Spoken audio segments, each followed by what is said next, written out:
Hello everyone समस्त को स्वागत बीए लर्नर यूट्यूब चैनल को। आज मैं डिस्कशन करवा काउंसलिंग सर्विस फॉर एडोलेसेंट। या ऊपर मु ऑलरेडी गोटे वीडियो बनई सारी जदि तुम देखी ना तेज प्लेलिस्ट रे अपलोड अच्छी देखी नब। किंतु आज मुझे तुमको मुहरे कहबी एठी नोट मु व्यवहार किसी करिबिनी नोट तुम आज मु आनिनी केवल मुहरे किसी कहबी तुम शुणव आ बुझा चेष्टा करियो बेटर अंडरस्टैंडिंग पई मु भाबिली आ टिके आ ऊपर आमे डिस्कशन करनबा नहले जतिकी दरकार सेतिकी सी वीडियो रे ऑलरेडी अछि किंतु तुमे आउ टिके अधिका जिनस जानिबा दरकार कॉन्सेप्टटा तुमरो क्लियर होबा जरूरी कहिना क्वेश्चन डायरेक्ट सेमती आसुनी ई टॉपिक रु। तो स्टार्ट करिबा देखिबा काउंसलिंग कोन। काउंसलिंग टा गोटे होउची पार्ट रहिची गाइडेंस रो। तबे काउंसलिंग जानिया पूर्व हमकु जानिया पड़िबो गाइडेंस कोन। तो गाइडेंस वर्ड टा आसीची गाइड रु। गाइड जो वर्ड रहिची सेथु आसीची गाइडेंस। गाइड माने समस्त जानिचो कोन to point out to show the way. तार अर्थ होची गाइड। गाइड करिया माने कोन एक्जेक्ट रास्ता ताकू देखैबा पॉइंट आउट करिबा तार भूल जदि थिबो ताकू आमे भलो दिगरे नबा भूल को रेक्टिफाई केमती करिवो से ताकू सेरा सिकेइबा एडवाइस दबा ए सब जिंस होची गाइड करिबा। तो गाइडेंस रु आसीची काउंसलिंग। गाइडेंस भितरे जाउची काउंसलिंग। काउंसलिंग भितरे गाइडेंस जीवो नाही। गाइडेंस टा गोटे ब्रॉडर टर्म। गाइडेंस भितरे जीवो काउंसलिंग। बुझिला। तो गाइडेंस टा कोन करे ना प्रथम रुटे जन्म पाखरु रहिची पिला सब बेले तार जीवन तमाम किछि ना किछि साहाय्य दरकार करे अन्य मानक ठारू through out life. Individual need help through out life. तो आमे एटा कहि परिबा कि गाइडेंस टा केडल टू ग्रेव पर्यंत जाए जन्मरु मृत्यु पर्यंत जाए। बुझेला। गाइडेंस माने नुह साहाय्य करिबा हेल्प करिबाटा केवल गाइडेंस नुह सेटा होची असिस्ट। असिस्ट माने कोन देखिबो जने जदि रास्ता रे पड़ी जाउची तुमे जाउचो तुम सहित आ गुटे लोक जाउची से रास्ता रे पड़ी गला तो तुमे ताको हाथ देखिलो से उठिला सेटा हेल्प करिबा सेटा असिस्ट करिबा। किंतु गाइडेंस सेटा नुह। गाइडेंस कोन जने जदि भूल दिगरे जाउची ताको आमे ठीक रास्ताटा देखैबा बा किछि जदि से डिसिजन नै पारुनी ताको आमे गाइड करिबा से गुटे डिसिजन नबा पई। बापा माँ बड़ भाई बड़ भौणी सांग साथी एमाने सब गाइड करंती टीचर्स।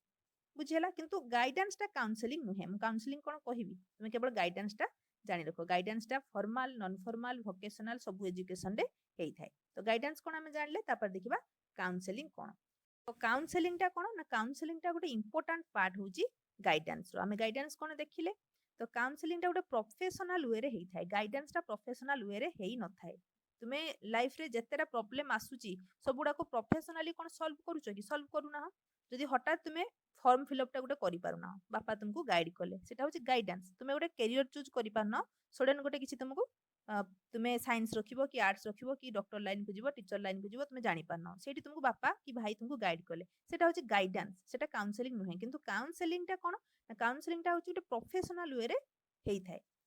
तो एठी थांती दुई जण व्यक्ति जणे होचंती काउंसलर जे कि काउंसलिंग करंती आउ रहिबे काउंसली बा क्लाइंट बा क्लाइंट। क्लाइंट होची जहार प्रॉब्लम एराइज हेई थाए जहाको काउंसलिंग करा जाए। बुझियला।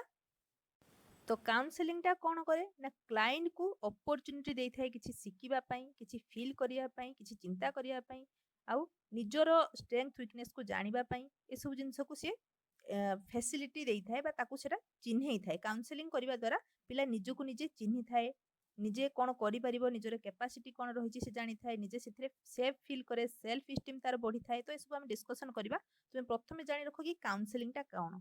काउंसलिंग टा होची गुटे आमे थियोरी व्यवहार करिकी प्रॉब्लम टा को सॉल्व करिबा एटा गोटे थेरापी। एटा इंस्टेंट सॉल्यूशन हेई परिबो नाही। काउंसलिंग माने देखिबो गोटे धर रिलेशनशिप रे तुमरो इश्यू रहउची स्वामी स्त्री भितरे झगड़ा होउची किबा घरे किछि प्रॉब्लम रहउची तो आमे जाउचु थेरापिस्ट पाखु से माने कोन करचंती बा काउंसलर पाखु से माने कोन करचंती डिटेली तुम विषय रे बुझुचंती रिलेशनशिप स्टेटस कोन सब जिंस जानुचंती तुमरो थिंकिंग कोन से माने जानुचंती तापरे तुमको से माने काउंसलिंग करूचंती केमिति को वे रे गले तुम भितरे अंडरस्टैंडिंग रहिबो। तो एटा लॉन्ग टर्म प्रोसेस काउंसलिंग सेटा को कहा जाय जो जहा पाखु को आमे जाउचु से ट्रेनिंग नेइचंती ऑलरेडी ए सब विषय रे। तो सेथि पई तांको कहा होची काउंसलर। किंतु गाइडेंस टा से जिंस नुह। गाइडेंस टा जे केहि भी हमको गाइड करि परबे हमठु जे अधिका किछि जानिथिबो जेमति कि आमे साइकिल चलै पारुना हमको गाइड करचंती एमति पेडल मारो एमति हैंडल टा को धरो तो एटा गोटे गाइडेंस हेई परिबो। किंतु सेटा काउंसलिंग हेई परिबो नाही। भाबुची तुमे बुझी पारिथिबो डिफरेंसेस टा बेसिक डिफरेंस एटा रहिची। तो डेफिनेशन तो आमे जिबा नाही केवल तुमे बुझी रखो कांसेप्ट टा कोन। तापरे देखिबा एथिरे कौन होता है ना एथिरे गोटे रिलेशनशिप बिल्ड होता है गोटे रिलेशनशिप बिल्ड होता है कहा भितर ना प्रोफेशनली ट्रेंड काउंसलर जे काउंसलर आमर रही से प्रोफेशनली ट्रेंड होते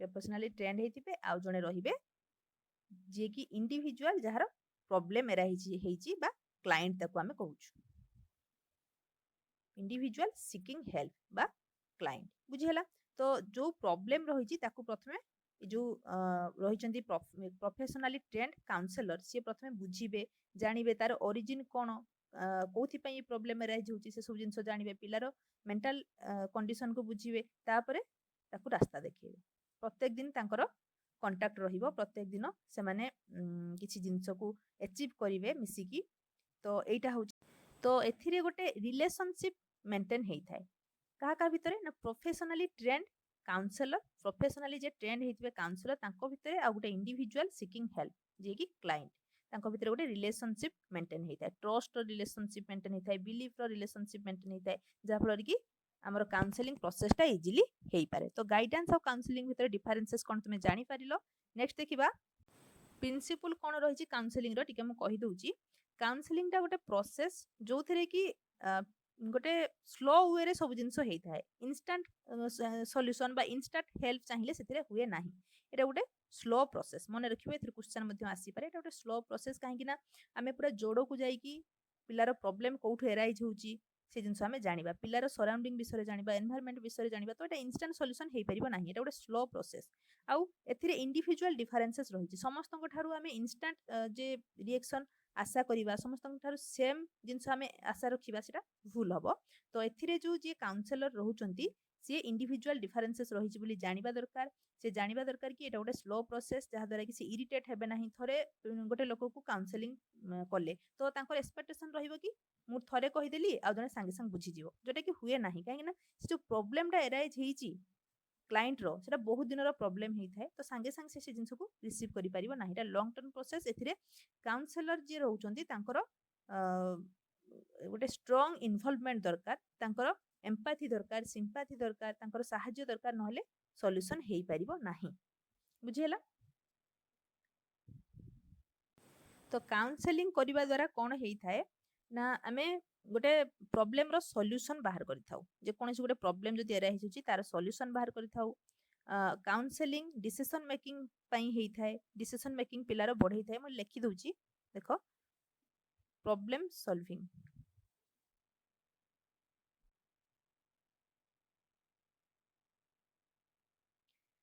आउ कोन पर्पस रही ना पॉजिटिव मेंटल हेल्थ पिलार डेवलप होई थाए पॉजिटिव मेंटल हेल्थ खातारे टिके लेखि रखुथुबो पिला को बदलैबारे तार आटीट्यूड तो बदलैबा कहाजिबो नाही जदि किछि प्रॉब्लम तार हेइची एनवायरनमेंट अनुसार से निजको खाप खोइकी केमिति चलिबो ସେଇଥିରେ କାଉନସିଲିଂଟା ସାହାଯ୍ୟ କରିବ କିନ୍ତୁ ଆଟିଚ୍ୟୁଡ୍ ବଦଳେଇବା କାଉନସିଲିଂ ନୁହେଁ ମନେ ରଖିବ ଏଟା ଗୋଟେ କ୍ୱେଶ୍ଚନ୍ ଆସିଥିଲା କୋଉଠି ମୋର ମନେ ପଡୁନି ଏକ୍ଜାକ୍ଟଲି କିନ୍ତୁ ଆଟିଚ୍ୟୁଡ୍ ବଦଳିବା ଯଦି ଦେଇଥିବ ସେଟା କାଉନସିଲିଂରେ ସେ ଜିନିଷ ହୁଏ ନାହିଁ କାଉନସିଲିଂରେ କେବଳ ତାର ଯୋଉ ପ୍ରୋବ୍ଲେମ ଅଛି ସେଇଟାକୁ ସଲ୍ଭ କରାଯାଏ ଆଟିଚ୍ୟୁଡ୍ ମାନେ ଗୋଟେ ପର୍ସନାଲିଟିକୁ ବଦଳେଇବା ସେମିତି କୌଣସି ଇଣ୍ଟେନସନ୍ ନଥାଏ କାଉନସିଲିଂର ତ ହେଲ୍ପିଂ ଟୁ ଚେଞ୍ଜ ଏଠି ଆସିବ ଗୋଟେ ଅପସନ୍ ହେଲ୍ପିଂ ଟୁ ଚେଞ୍ଜ କିନ୍ତୁ ସେଇଟା କଣ କହିଦଉଛି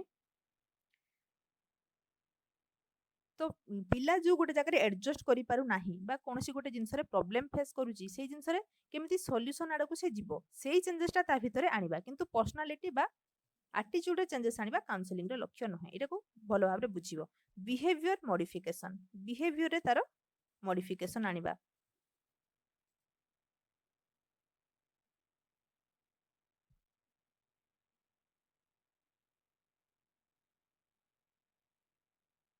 हैला decision making problem solving helping to change behaviour modification ये सब जिनस आसी mental positive mental health arise करबा ये सब उद्देश्य रही काउंसलिंग रो तापरे आमे टिके देखि नबा इंपोर्टेंट जिंस जे मेजर एप्रोचेस कोन रही एप्रोचेस कोन ना थ्योरी तो कोन रही एप्रोचेस देखिबा काउंसलिंग रो तीनटा एप्रोचेस कथा हम कहिबी देखो लेखि रख टिके एटा को डायरेक्टिव एप्रोच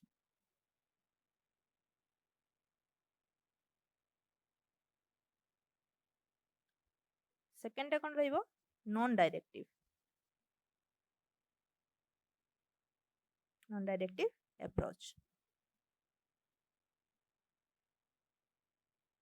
आउ थर्डटा रहिबो इक्लेक्टिक अप्रोच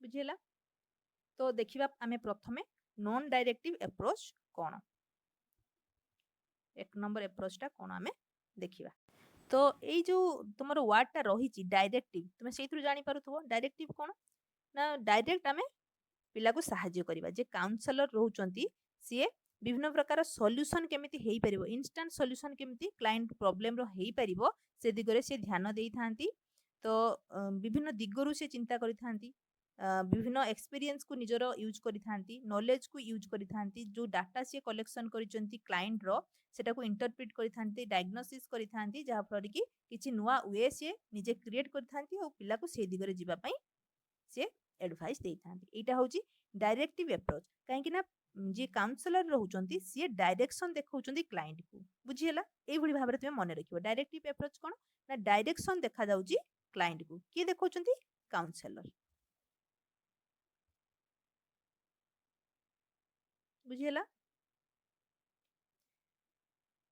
तो यार रहिची स्टेप गुडा कोन analysis synthesis diagnosis prognosis counselling तुमरा मन रखिबा किछि दरकार नै एटा केवल बुझी रख एई सब वे रे डायरेक्टिव अप्रोचटा हेई थाए किंतु एथुर क्वेश्चन आसी पारे सेति पई तुमरो फंडामेंटलटा क्लियर होबा जरूरी डायरेक्टिव कोन ना डायरेक्शन देखा जिवो क्लाइंट को सेतिरे काउंसलर मेन रोल प्ले करि थांती काउंसलर निजे किछि वे देखै थांती पिला को निजरो नॉलेज अनुसार एक्सपीरियंस अनुसार साइंटिफिक डायग्नोसिस करी की इंटरप्रिटेशन करी की डाटा को ए सब वे रे से क्लाइंट को बाट बतई थांती बुझेला देन आमे देखिबा 2 नंबर अप्रोच जोटा कि हमर अछि नॉन डायरेक्टिव काउंसलिंग तो तुमे जानि परछो डायरेक्टिव रो अलटा हेतिबो एटा नॉन डायरेक्टिव अप्रोच रे कोन हुए ना काउंसलर एठी पूरा पूरी इन्वॉल्व रहंती नाही किबा पूरा पूरी इनएक्टिव मध्य रहंती नाही तो काउंसलर रोल को एठी कोन कहा जाय मने रखिबो कैटालाइटिक एजेंट एटा क्वेश्चन आसीथिला कैटालाइटिक एजेंट भाबरे काउंसलर जे काम करि थांती नॉन डायरेक्टिव काउंसलिंग रे एथिरे डायरेक्टली पिला को डायरेक्शन देखा जाई न थाए एथिरे काउंसलर जी अछंती से किछि सराउंडिंग क्रिएट करि थांती किछि एनवायरनमेंट सेमति क्रिएट करि थांती जोथरे कि काउंसलर जे रहिछि सॉरी जे काउंसली रहिछि क्लाइंट जे जार प्रॉब्लम एराइज हेछि तो सी सेठी फ्री निजे फील करिवो निजे सेठी सब किछि करिया पे निजे किछि चिंता करिवो को वे रे गले तार निजरो प्रॉब्लम सॉल्व हेई परिवो बुझी पारलो सेठी से फियर और प्रेशर रे रहिबो नाही सेही एनवायरनमेंट जो काउंसली तयारी करिवे बा क्रिएट करिवे सेथिरे निजको से फ्री फील करिवो आ निजर अंडरस्टैंडिंग को से बिल्ड करिवो पोटेंशियलिटी को बिल्ड करिवो किंतु ताको सहाय्य करूथिबे कोठना कोठी काउंसलर पूरा पूरी बसी जिवे नाही कोठना कोठी एनवायरनमेंट क्रिएट करिबारे ताको सहाय्य करूथिबे सेति पई तांकर रोल को कहा होची कैटालाइटिक एजेंट बुझियला एथिरे डायरेक्टली इन्वॉल्वमेंट नथिबो बा डायरेक्टली डायरेक्शन देखैबार वे नथिबो बुझियला तापरे देखिबा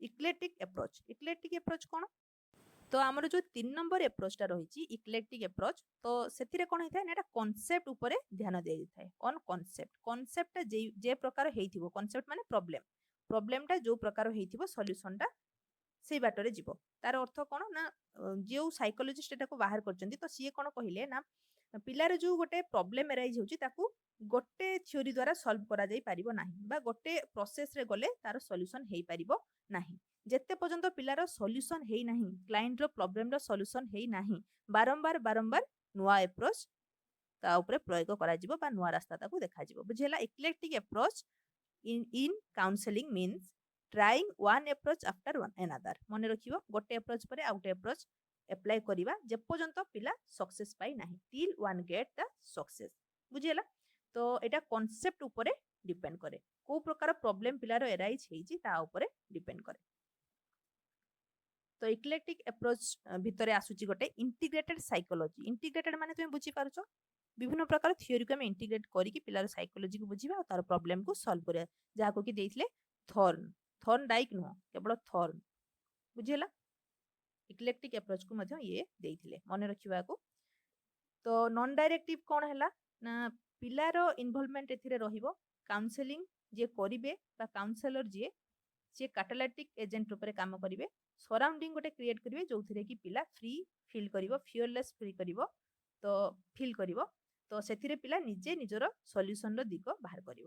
ଆଉ ଡାଇରେକ୍ଟିଭରେ କାଉନସେଲର ଯିଏ ସେ ଡାଇରେକ୍ସନ ଦେଖେଇବେ। ଇକ୍ଲେକ୍ଟିକରେ କନସେପ୍ଟ ଉପରେ ଫୋକସ୍ କରାଯିବ। ପ୍ରୋବ୍ଲେମ ଯୋଉ ପ୍ରକାର ହେଇଥିବ ସେଇ ୱେରେ ପିଲାକୁ ଡିଲ୍ କରାଯିବ। ଆଉ ଗୋଟେ ଆପ୍ରୋଚରେ ସଲ୍ୟୁସନ ହେଇପାରିବ ନାହିଁ ଯେ ପର୍ଯ୍ୟନ୍ତ ପିଲାର ସଲ୍ୟୁସନ ହେଇନଥିବ ସେ ପର୍ଯ୍ୟନ୍ତ ବିଭିନ୍ନ ପ୍ରକାର ଆପ୍ରୋଚ ତା ଉପରେ ଆପ୍ଲାଏ କରାଯିବ। ବୁଝିହେଲା? ତାପରେ ଆମେ ଟିକେ ଦେଖିନେବା କେତେ ପ୍ରକାର କାଉନସେଲିଂ ରହିଛି। ତ ଇଣ୍ଡିଭିଜୁଆଲ କାଉନସେଲିଂ ରହିଛି। ଇଣ୍ଡିଭିଜୁଆଲ କାଉନସେଲିଂ ଲେଖି ରଖିବା ଏଗୁଡାକୁ। Group counselling, peers counselling, family counselling, educational counselling बहुत गुड़ा रही। मु आर भिडियो कही फैमिली इंडिविजुअल एसब जिन कही केवल ये तीनोटी आज मुझे कहीदेवी इंपोर्टाट जिन पियर्स काउंसलिंग, ग्रुप काउंसलिंग और इंडिविजुअल काउंसलिंग। तो इंडिविजुअल काउंसलिंग रे कौन होता है ना आम गोटे इंडिविजुअल को नहीं था गोटे पार्टिकुलर पिलार प्रॉब्लम को आम आइडेंटिफाई कर सल्यूशन दिगरे आनी था ही आम एप्रोच को एप्लाई कर काउंसलिंग करिथाउ। सेटा होची इंडिविजुअल अप्रोच। तार कोन कोन प्रॉब्लम हेई पारे, एंजाइटी हेई पारे, डिप्रेशन रे पिला रहउथाई पारे, रिलेशनशिप किछि इशू हेई थाई पारे, एजुकेशनल प्रॉब्लम हेई थाई पारे, जहां भी हेई थाउ किंतु गोटे इंडिविजुअल को हमें नबा आइडेंटिफाई हमें करिबा। बुझिला? फेस टू फेस ता सहित रिलेशनशिप मेंटेन करिबा जहां फल कि तार प्रत्येक जिंस को थिंकिंग को जे काउंसलर अछंती से जानि परिबे। बुझिला? तो ग्रुप काउंसलिंग कोन ना ग्रुप काउंसलिंग भितरे आसीबे इंडिविजुअल कथा इठे आसीबो नाही। एठी सेम प्रॉब्लम थिबा अनेक गुडिए पिलांक कथा आसीबो जोथिरे कि एटा काहेकि करा जाय ना काउंसलर रो अभाव थाए। काउंसलर जो ट्रेनिंग दिया जायथिबा काउंसलर मिलंती नाही बा आमे सेति इफर्ट देई पारु ना इकोनॉमिक इशू किछि रही थाए सेति पई ग्रुप काउंसलिंग टा करा जाय। एकाथरे अनेक पिलांको काउंसलिंग करा जाय पारिबो। तो एथिरे जे काउंसलर रहिबे काउंसलर जणे भी हेई थाई पारंती किंबा 2-3 जन काउंसलर भी रही थाई पारंती। सेटा ग्रुप ऊपर डिपेंड करे किंतु बेसिक जिनस हला जदि 5-6 जन गोटे ग्रुप रे रहिबे तबे जणे ही तांको काउंसलिंग करि पारिबे जोथिरे कि हमरो इकोनॉमिक इशू रहिबो नाही आ एकाथरे अनेक पिलांको हमें काउंसलिंग करि पारिबा। एथिरे गोटे एडवांटेजेस कोन रहउची ना जो सेम प्रॉब्लम थिबा पिला गोटे ग्रुप रे रहउचंती तांको भितरे रिलेशनशिप, एटीट्यूड, बिलीफ सब डेवलप हुए जहाँ पर कि से पिला सोसिएबल हेई थाए आ तार प्रॉब्लम टा जो रही थाए जेहेतु अन्य गोटे पिलार प्रॉब्लम मध्ये सेम तो सेथिरे से फ्रेंडली हेई पारे आ तार प्रॉब्लम को भी निजे बुझी पारे जहाँ पर कि तार प्रॉब्लम निजर प्रॉब्लम रो जो सॉल्यूशन रो वे टा को से निजे मध्ये बाहर करि पारे। एटा रहिची एडवांटेजेस। आउ डिसएडवांटेजेस मध्ये यारे रहिची जे काउंसलर रहउचंती से प्रत्येक पिला को एकाथरे काउंसलिंग करिया पॉसिबल नुहे। समस्तंकर प्रॉब्लम को ठीक भाबरे बुझी परिबे नाही, समस्तंको एका समान भाबरे टाइम देई परिबे नाही। सब मध्ये डिसएडवांटेजेस रहिची किंतु तुमे जानि रखो कि ग्रुप काउंसलिंग टा कोन। तापर हमें देखिबा पियर्स काउंसलिंग। तापर हमें देखिबा पियर्स काउंसलिंग। पियर्स काउंसलिंग कोन ना एथिरे काउंसलर जे हबो सी हेउची गोटे पिला हेइथिबो।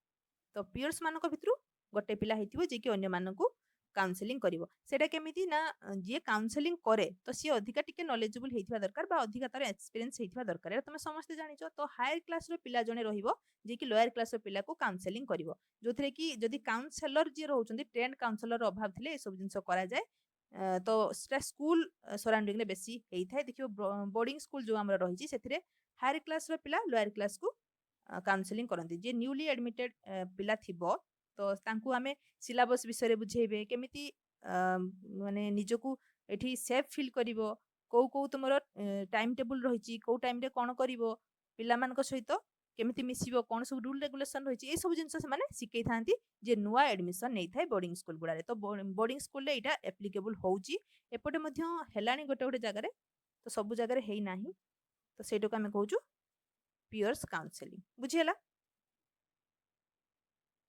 तो ए सब रहिला आउ डिसएडवांटेजेस एडवांटेजेस मध्ये रहिची तो से सब एते इंपोर्टेंट नो आरो वीडियो तुमे देखि नबो। एतिक जिंस हमर कहिबार थिला भाबुची तुमर कांसेप्ट क्लियर हेइथिबो। तथापि जदि किछि डाउट रहउची तबे मते कमेंट सेक्शन रे जणाइबो। जदि भल लागि थाए तबे लाइक कमेंट शेयर निहाती भारे करिवो, चैनल को सब्सक्राइब करिवो। Thank you.